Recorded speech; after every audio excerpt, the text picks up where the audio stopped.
Hello, District 45 Toastmasters, and happy Monday.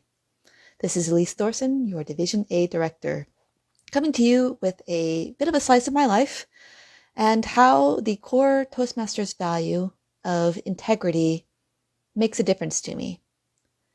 In my day job, I am a media analyst, watching for trends in the news that are of interest to my customers. And the most important trends are the negative trends. Are people seeing more propaganda, more misinformation, more malign narratives, more junk? And that means that I end up reading a lot of propaganda and lies and junk. And that can be quite degrading to your sense of truth in the world. One anecdote I have that always stands out to me is a few years ago, I read a very silly propaganda piece in the Russian media about the US media narrative that Russia was weaponizing giant poisonous squids at the bottom of a deep, deep lake in Russia. It was just a silly story, and I shared it with all my coworkers, and we laughed about it.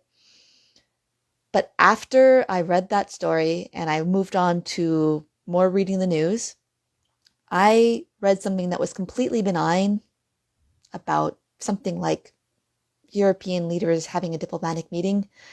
And I was really surprised by my reaction of, yeah, right.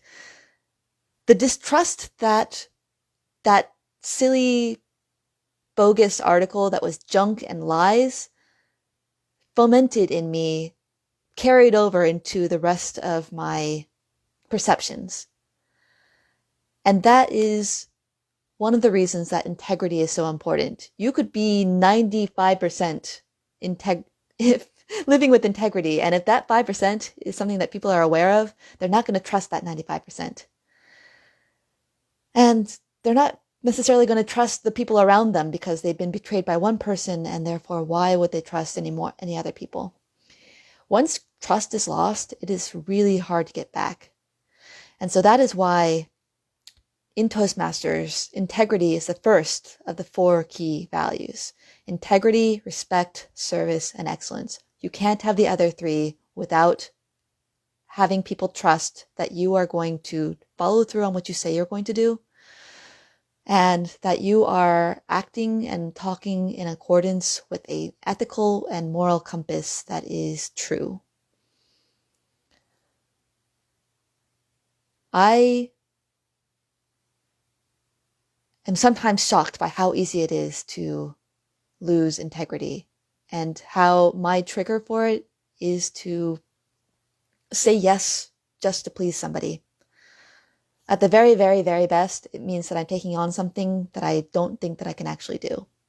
At the very worst, it can be allowing somebody to misrepresent me in order not to hurt somebody's feelings.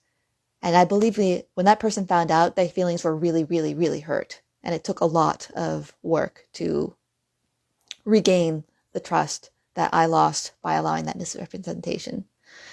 And so I have to give my gut a lot of credit when it rears up as a sort of metaphorical giant poisonous squid launching a tentacle to my brains, says, no, this is not the right idea. Don't do it. It's not worth it. I'm very grateful to my gut and to the squid. That is a little bit of a weird metaphor at this point. How do you make sure that you act with integrity in Toastmasters and in your lives? What are the cues you have that you know that you're doing the right things? I'm really curious to know, Toastmasters. Let me know in the comments. Thank you.